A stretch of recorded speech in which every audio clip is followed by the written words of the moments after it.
Salam Bapak Ibu, Saudara-saudari. Senang bertemu satu kali lagi. Kita bertemu terus di kantor saya. Um, Hari ini, dalam session ini, saya mau bicara sedikit mengenai beberapa konsep, beberapa pemikiran, yaitu bicara mengenai budaya dan nilai. Di dalam satu organisasi, budaya itu sesuatu yang sangat-sangat menentukan. Ada satu ungkapan yang saya tayangkan di dalam bahasa Inggris di layar. Dalam bahasa Inggris mengatakan, culture eats strategy for breakfast. Nah, apa sih artinya ungkapan yang aneh ini? Yaitu budaya, kalau secara harafiah dikatakan budaya akan makan strategi sebagai sarapan pagi. Nah, memang itu tidak masuk akal. Tapi artinya adalah apapun budaya, apapun strategi, apapun rencana yang Anda coba merancang di dalam organisasi Anda, maka budaya di dalam organisasi tersebut akan demikian menentukan sehingga sebenarnya tidak apa-apa budaya apa yang strategi mana, saya salah omong itu ya, strategi mana yang saudara mau coba menggunakan kalau tidak didukung oleh budaya, maka percuma saudara melakukan hal seperti itu. Di dalam halaman 9, di dalam diktat untuk sesi kedua,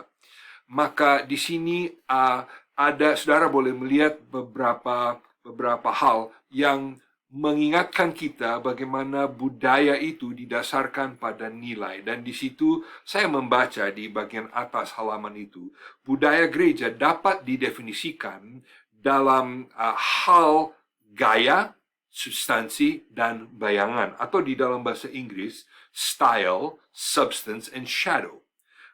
Sebenarnya tiga perkara ini ikut menentukan nilai dan budaya yang dijalankan di dalam organisasi, saudara. Gaya itu merujuk kepada cara sebuah gereja berpikir dan bertindak. Substansi merujuk kepada prioritas dan perilaku yang diteladankan oleh para pemimpin gereja itu kepada jemaat.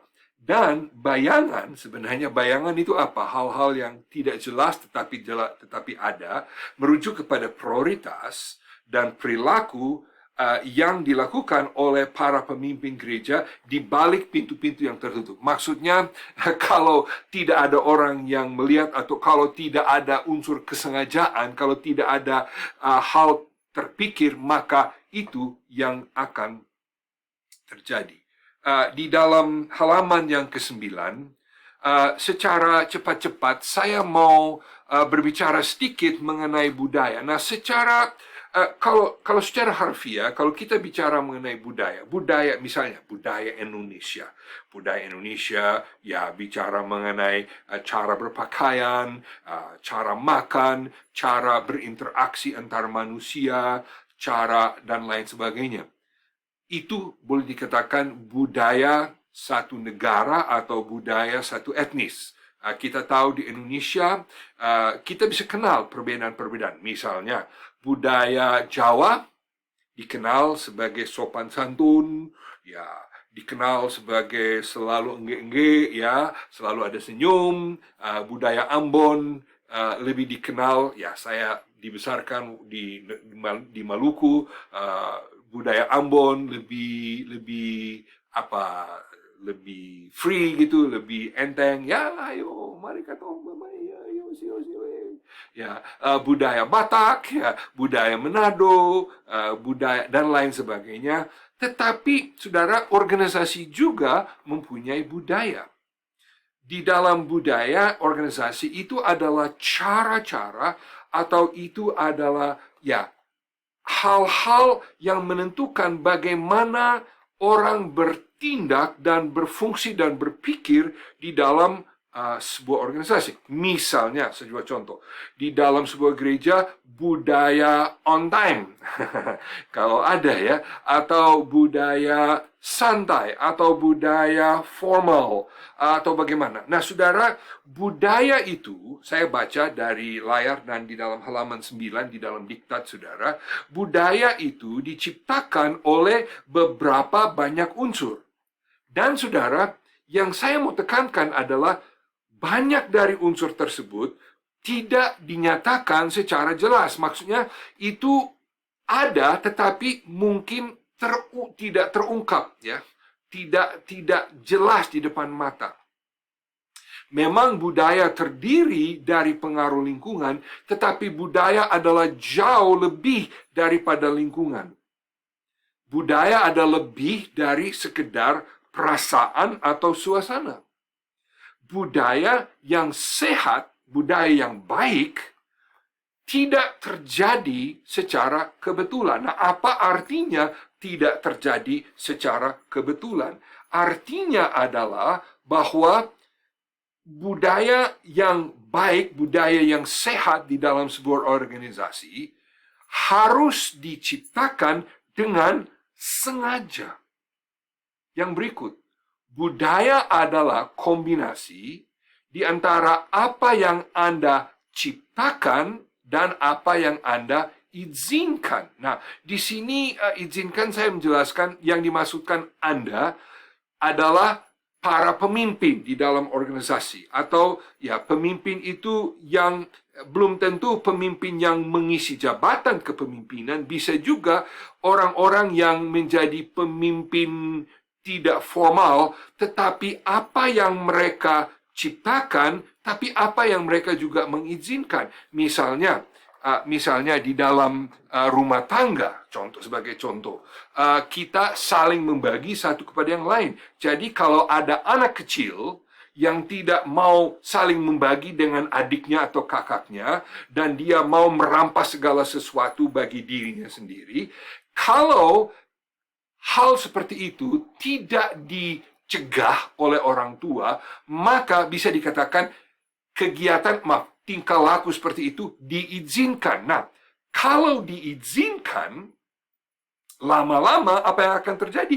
Akan menjadi kebiasaan atau di dalam bahasa dalam ceramah ini akan menjadi budaya. Jadi, seorang pemimpin dalam hal ini orang tua harus dari satu sisi menciptakan, mendorong, menghimbau, menjadi teladan, tetapi juga harus mengizinkan atau tidak mengizinkan. Dan butir terakhir di sini mengatakan bahwa budaya diciptakan dan dilindungi oleh para pemimpin. Jadi sebagai pemimpin dalam hal ini gembala sidang dan juga saudara sebagai anggota tim visi merupakan pemimpin bagi organisasi gereja saudara. Budaya yang sehat, budaya yang baik, misalnya budaya menerima tamu dengan hangat dan terbuka. Misalnya budaya hati besar, suka memberi. Misalnya budaya peduli orang yang di dalam kesulitan. Misalnya budaya sangat memperhatikan mereka yang di luar Tuhan dan lain sebagainya. Budaya seperti itu tidak akan terjadi dengan sendirinya, tetapi harus diciptakan, dan sambil diciptakan dan setelah diciptakan harus juga dilindungi. Maksudnya tadi kita pakai istilah diizinkan, harus dilindungi oleh para pemimpin. Jadi budaya itu penting, tetapi budaya itu harus diciptakan dan dilindungi. Budaya saudara masih ada di halaman yang ke-9. Budaya sangat menentukan. Orang di dalam organisasi akan setia kepada budaya. Maksudnya mereka akan bertindak sesuai budaya, bukan sesuai strategi. Maksudnya, saudara boleh membuat rencana yang terperinci, tetapi kalau budaya tidak mendukung, percuma. Budaya lebih penting daripada strategi. Itu yang saya tadi katakan di awal sesi ini. culture eats strategy for breakfast. Budaya yang rapuh dapat menggagalkan organisasi yang luar biasa pun. Maksudnya, budaya, kebiasaan, cara-cara orang bertindak, cara orang berpikir, kalau itu tidak baik, bagaimanapun serapi apapun saudara menciptakan organisasi, administrasi, tidak bisa, akan gagal. Bila budaya dan strategi bertabrakan, budaya selalu menang. Kesalahan di dalam budaya jauh lebih merusak dibandingkan kesalahan di dalam strategi. Dan yang terakhir, budaya akan mempunyai dampak besar terhadap keberhasilan sebuah organisasi.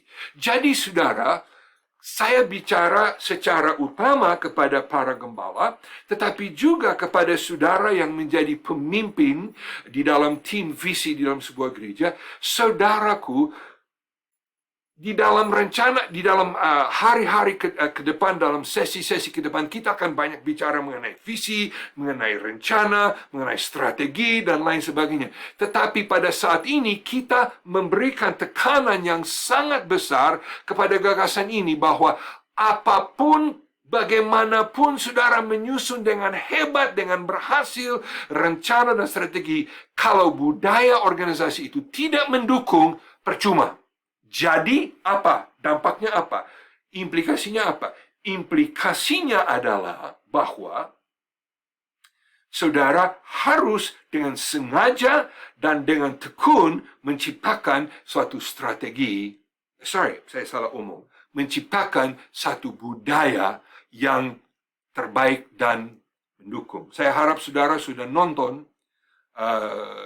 presentasi dari Pendeta Jeff yang memberikan contoh bagaimana nilai, yaitu budaya dalam organisasi mereka, begitu menentukan dalam segala sesuatu di dalam organisasi dan cara mereka bekerja. Nah, mari kita kembali kepada pembahasan kita di dalam halaman, di sini saya mau tekankan satu kali lagi, bahwa nilai adalah hal-hal yang menentukan budaya. Dan karena itu, kita akan bicara sedikit sekarang mengenai nilai-nilai. Oke.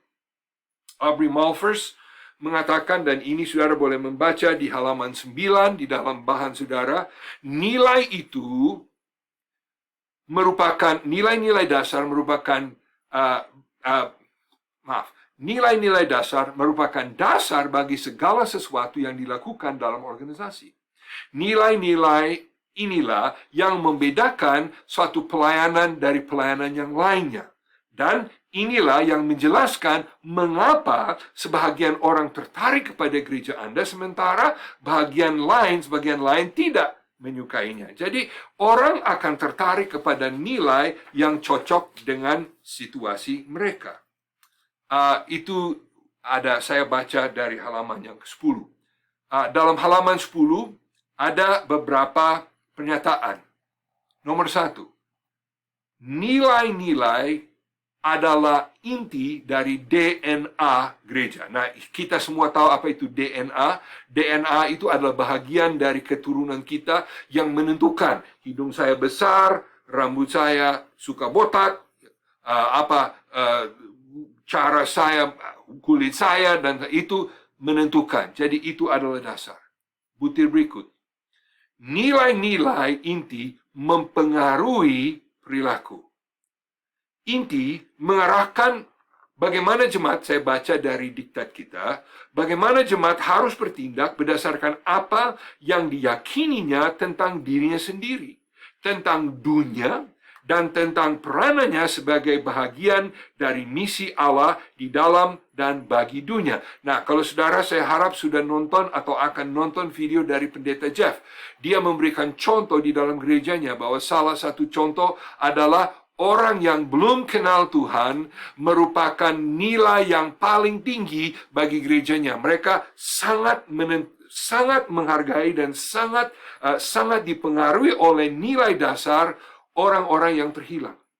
Segala sesuatu yang mereka lakukan dipengaruhi oleh nilai tersebut. Nomor 3, masih di halaman 10. Nilai-nilai inti menentukan sikap dan tindakan sehari-hari dan pada saat-saat perayaan serta konflik. Nah, kalau saat perayaan, semua hebat, semua senang. Jadi nilai tidak dilupakan, kita ingat. Tetapi di tengah-tengah konflik, nilai yang sudah tertanam sampai kuat-kuat menjadi budaya, itu menentukan semua sikap dan tindakan kita. Butir berikut. Nilai inti merupakan prioritas di dalam pemrograman pelayanan bagi visi masa depan mereka. Jadi, nilai, kalau saudara menekankan jiwa-jiwa yang terhilang, kalau saudara merasa yang paling penting jiwa-jiwa yang terhilang, maka bila mana menentukan anggaran belanja dari gereja, pasti program-program untuk menjangkau orang yang terhilang akan jauh lebih tinggi, misalnya dibanding kalau nilai tertinggi adalah ayo kita makan-makan dan rame-rame. Mengerti maksud saya? Ya. Menentukan prioritas. Butir berikut. Nilai inti, masih di halaman 10, harus dibagikan dan diteladankan kepada semua anggota baru. Nah, di sini saudara, kita melihat peranan dari pemimpin. Peranan dari pemimpin adalah pemimpin akan menjelaskan, akan sharing, mungkin dari mimbar, mungkin melalui khotbah, atau mungkin dari contoh, teladan kepada jemaat. Jemaat akan menangkap nilai. Saudara tahu nilai itu tidak terjadi dalam satu kali ngomong. Nilai itu terjadi bila mana diteladankan berulang-ulang, bila mana diceritakan, bila mana ditunjukkan. Saya sebagai orang tua sangat-sangat menentukan nilai anak saya. Bukan hanya apa yang saya katakan kepada anak saya, tapi juga cara bagaimana saya bertindak. Jadi kalau saya mau anak saya menghargai kerja keras dan rajin, dan saya selalu mengatakan, kamu harus bekerja keras, kamu harus rajin. Padahal saya sebagai bapak di dalam rumah tangga, saya pulang dari tempat kerja malas-malas, tidak mau kerjasama dengan ibu, pasti itu memberikan satu cerita yang bertentangan. Maksudnya, apa yang saya katakan tidak cocok dengan apa yang saya lakukan, sehingga anak saya pasti akan menjadi bingung dan tidak akan menangkap nilai itu. Mungkin dia akan mencari nilai dari sumber lain. Jadi, sebagai pemimpin, saya selalu harus meneladankan nilai yang terbaik, dan saya harus menyatakan dan meneladankan, dan juga kepada jemaat, supaya jemaat, bila mana ada jemaat baru, bila mana ada orang baru itu akan lihat kiri kanan, cara bagaimana, apa yang menjadi prioritas, apa yang dihargai dalam gereja ini, mereka akan menangkap itu, dan itu akan menjadi nilai bagi mereka juga. Saudara, tadi kita katakan ada orang yang senang dengan nilai Anda, ada orang yang tidak suka dengan nilai Anda. Itu sebabnya ada kalanya orang bila mana sudah kenal gereja saudara dengan baik, mereka kata, mereka tidak katakan dengan kata-kata langsung, mereka akan katakan dengan sikap mereka, atau mungkin mereka akan langsung meninggalkan. Karena apa? Mereka tidak merasa cocok dengan nilai di situ. Nilai itu penting. Nilai inti dilindungi oleh semua staf dan pemimpin kunci. Saya sudah katakan ini berulang kali, saya katakan satu kali lagi. Kalau pemimpin utama, misalnya gembala sidang, mempunyai nilai seperti A, sedangkan staf dan pemimpin lain dalam gereja mempunyai nilai seperti B, apa yang akan terjadi? Tabrakan, organisasi tidak jalan baik, dan semua menjadi sulit di dalam organisasi tersebut. Nilai inti digunakan untuk mengukur semua program pelayanan. Jadi, saudara, setelah menentukan nilai-nilai inti, itu akan mempengaruhi dan akan menjadi tolok ukur atau akan menjadi tolok evaluasi untuk segala sesuatu yang saudara melakukan, termasuk anggaran, termasuk jumlah kebaktian, pertemuan, termasuk waktu yang dihabiskan oleh gembala, oleh pemimpin-pemimpin gereja, oleh jemaat dan lain sebagainya. Nilai inti harus diterapkan oleh jemaat dalam kehidupan sehari-harinya. Ya, itu memang tujuan dari nilai-nilai inti. Nah, saudara, nilai inti tidak sama dengan apa yang kita bisa sebut sebagai preferensi atau kesukaan. Kesukaan. Ya, terus terang. Saya suka makan nasi goreng. Ya, saya baru bikin sendiri kemarin dulu di rumah. Ya, jelas tidak seenak seperti nasi goreng Hong Kong di restoran di Jakarta. Tapi ya, maklumlah, inilah diriku. Saya suka nasi goreng. Tapi saudara, kalau saya hanya makan nasi goreng terus dan saya makan banyak-banyak, apa yang akan terjadi? Ya jelas, kesehatan tubuh saya akan terancam. Jadi, nilai saya, salah satu nilai inti saya adalah saya harus menjaga kesehatan jasmani pribadi saya. Karena itu, saya suka makan permen, saya suka makan coklat. Aduh saudara, nilai inti mengatakan kamu harus menjaga, ya. Preferensi mengatakan, wah makan banyak, makan enak, makan berulang-ulang. Nilai mengatakan, oh tidak boleh begitu. Jadi saudara, ada perbedaan di antara nilai inti dan preferensi. Nah, kita mungkin bisa mengatakan seperti ini. Halaman 11. Dari mana datangnya nilai inti sebuah organisasi seperti gereja? Well, nomor satu, dan ini harus, ini tidak bisa tidak. Nilai inti yang utama berasal dari Alkitab, yaitu hal-hal yang mutlak Alkitabiah, termasuk pernyataan langsung dari Alkitab dan aplikasi prinsip Alkitab. Salah satu yang kita menekan berulang-ulang kali adalah amanat agung dan perintah agung. Amanat agung, nilai dasar dari amanat agung adalah sangatlah penting sebuah gereja berusaha menciptakan murid Yesus Kristus. Ya, nilai inti. Tidak bisa ditawar. Itu harus menjadi nilai inti. Walaupun terus terang, jauh lebih enak kita duduk senang-senang bersama dengan teman-teman seiman.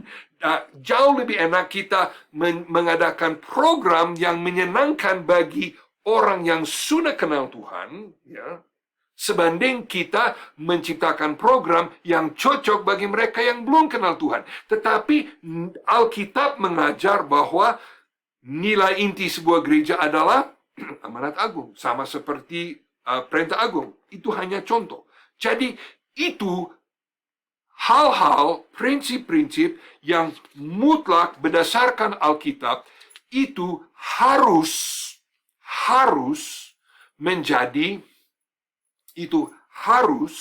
menjadi sebahagian dari nilai inti kita. Nah, yang kedua, standar komunitas. Di sini mungkin kita bisa katakan standar dari komunitas Kristen. Cara bagaimana kita sebagai orang Kristen bertindak bersama. Ya, harus dihargai, tetapi masih kalah dengan apa yang berasal dari firman Tuhan. Dan yang ketiga, dalam prioritas terendah, keyakinan pribadi, kesukaan pribadi saya. Saya baca dari diktat halaman 11. Tingkat-tingkat keyakinan ini dimulai dari arahan kitab suci dan bergerak menuju keyakinan serta perilaku yang dipimpin oleh orang dalam pertumbuhan rohani mereka sendiri. Kemampuan untuk melihat perbedaan-perbedaan di dalam berbagai kategori ini mempengaruhi bukan saja pribadi-pribadi tertentu, tetapi juga mempengaruhi gereja. Namun, ketika nilai-nilai tidak ditegakkan dan dihidupi orang-orang di dalam gereja akan menciptakan tingkat keyakinan keempat tersebut, yaitu preferensi pribadi. Keyakinan pribadi itu adalah apa yang saya percaya, preferensi pribadi adalah apa yang saya suka-suka.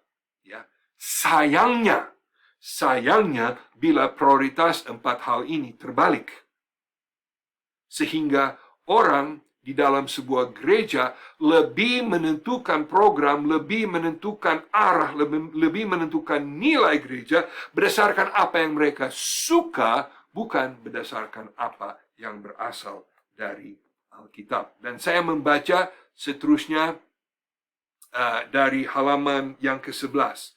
Ketika kesukaan pribadi diterima sebagai kebenaran Alkitabiah yang mutlak, pasti akan timbul konflik. Dan saya baca seterusnya. Ketika kesukaan pribadi dijadikan nilai-nilai inti, maka kepemimpinan gereja tidak dapat memenuhi kebutuhan dan melindungi kepentingan jemaat. Ketika kesukaan orang-orang dijadikan nilai inti, maka semua usaha dilakukan dengan tujuan untuk apa? Menyenangkan orang, menyerah pada apa yang tidak sehat, dan mengizinkan orang-orang Kristen yang tidak dewasa menentukan arah kepemimpinan dari gereja. Nah, saya coba meringkas ungkapan-ungkapan itu. Dan kembali, sekali lagi, kita melihat kepada empat hal yang ada di layar. Kita harus menentukan nilai kita dari prinsip Alkitab. Itu yang terpenting. Di mana Alkitab tidak berbicara, baru kita boleh mempertimbangkan standar komunitas. Dan bila mana standar komunitas juga tidak menentukan di sini, kita boleh mempertimbangkan nomor 3, keyakinan, kepercayaan pribadi saya, atau nomor 4 yang paling rendah. Sayangnya, bila mana nomor 4 dan nomor 3 itu ditaruh di atas, dan gereja tidak lagi menjadi gereja yang sehat, dan akan menjadi gereja yang tidak relevan dan tidak memenuhi amanat Yesus Kristus. Di halaman 11 bagian bawah ada beberapa contoh dari nilai-nilai yang mungkin tidak terlalu baik. Misalnya, orang mengatakan kesetiaan lebih penting daripada menghasilkan buah. Maksudnya, asal saya setia melakukan, saudara, setia itu baik, jelas. Tetapi kesetiaan tanpa buah harus dipikirkan. Ini yang kedua yang saya rasa mungkin lebih jelas lagi. Orang-orang baru harus menyesuaikan diri dengan cara-cara kita. Nah, sudah pasti kata-kata seperti ini tidak akan diungkapkan di hadapan umum. Tetapi seringkali kalau orang baru datang, daripada kita menyesuaikan diri kepada kebutuhan mereka, kita mengharapkan mereka harus menyesuaikan diri dengan cara-cara kita.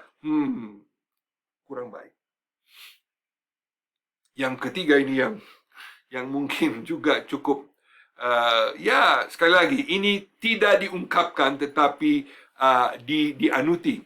Kenangan kita lebih besar dari cita-cita kita. Kenangan maksudnya melihat ke belakang, merenung masa-masa lalu. Oh saudara, jangan sampai masa lalu dilupakan, tetapi masa lalu tidak boleh menjadi hal-hal yang menentukan. Jadi, saudara, kita harus memikirkan baik sekali mengenai nilai kita. Nah, di dalam saat ini, saya minta saudara menghentikan video dan membuka kepada halaman yang ke-12. Di di dalam diktat saudara, di situ ada beberapa banyak garis-garis kosong dan secara berkelompok. Jadi kalau saudara nonton video ini sendiri, saya harap saudara akan kembali bersama-sama dan secara kelompok mulai berpikir mengenai nilai-nilai yang berlaku di gereja saudara, dan saudara belum tentu nilai tersebut terungkap jelas. Kadangkala itu tidak terungkap dan perlu pemikiran matang-matang baru bisa ketahui apa itu nilai yang sedang kita hargai. Jadi tolong itu diisi, itu berbentuk seperti demikian pada halaman yang ke-12 di dalam bahan-bahan yang saudara pegang.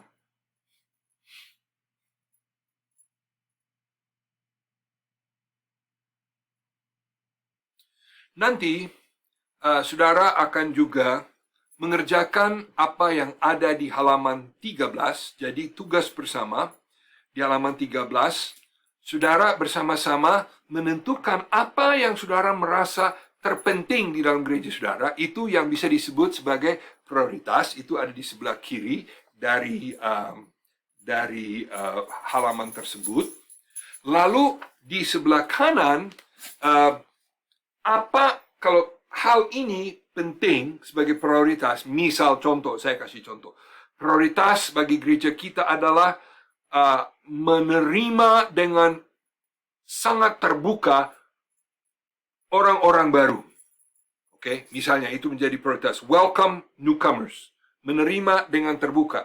Oke, kalau itu penting, maka apa yang akan menjadi perilaku yang sesuai dengan itu? Ya, berarti ya mungkin setiap kali ada orang baru harus langsung disapa, atau mungkin kalau ada orang baru harus diberikan perhatian, atau mungkin akan diundang makan soto habis kebaktian, atau apa. Jadi saya harap bersama-sama saudara bisa mengerjakan hal-hal seperti ini. Nah, setelah itu, dan saya tidak akan mendalami satu persatu, pada halaman yang ke-14, saudara diminta untuk mengungkapkan nilai-nilai saudara. Jadi nilai-nilai itu bisa mengambil beberapa bentuk. Antara lain, nilai itu bisa merupakan satu kata. Oke, misal contoh, integritas, mengampuni, relevan, melayani. Atau nilai juga bisa merupakan sebuah frase, sebuah ungkapan singkat. Misalnya, pemuridan yang sengaja, atau misi global, atau ibadah dengan penuh passion, gairah, atau akrab dengan Alkitab. Atau ada contoh lain. Nilai dapat terdiri dari sebuah frase yang mudah diingat. Budaya menghormati. Setiap jiwa penting. Alkitab adalah pedoman hidup kita. Atau memperlengkapi dan memberdayakan orang. Atau bahasa Inggris ini terus terang dari STT Satya Bhakti, committed to excellence. Ya. Nah, saya juga mau memberitahu saudara, ini ada beberapa contoh yang saya tidak akan membaca bagi saudara. Di halaman 14 bagian bawah ada sebuah link, yaitu saudara boleh lihat di bawah sini. Saya akan tayangkan di layar juga. perjalanan-kpr2.com/p/14. Kalau saudara pergi ke situ, saudara akan melihat contoh nilai dari gereja, banyak macam gereja. Sebelum saya menutup, saya mau berikan, kebetulan gereja ini adalah juga di Jawa Barat. Ya, ini dari gereja di Surya Kencana. Contoh nilai, God is above all, ya. Family is a priority, Ministry and work are reflections of our love, manifesting quality and creative service. Life is a journey, life is better together, dan seterusnya. Kita bisa membicarakan semua hal ini untuk mengetahui apa yang penting di dalam organisasi gereja mereka. Nah, sekali lagi saya katakan kepada Bapak Ibu, saya mengajak saudara untuk mengunjungi link ini karena di situ sangat-sangat banyak contoh. Saya lupa, mungkin ada hampir 10 contoh dari gereja-gereja, semua di Indonesia kan.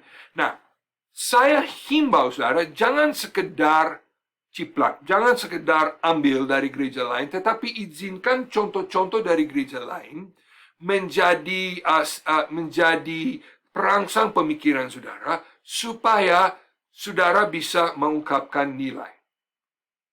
Jadi, wah ini sudah cukup lama. Maaf, ini presentasi ini cukup panjang tetapi cukup penting.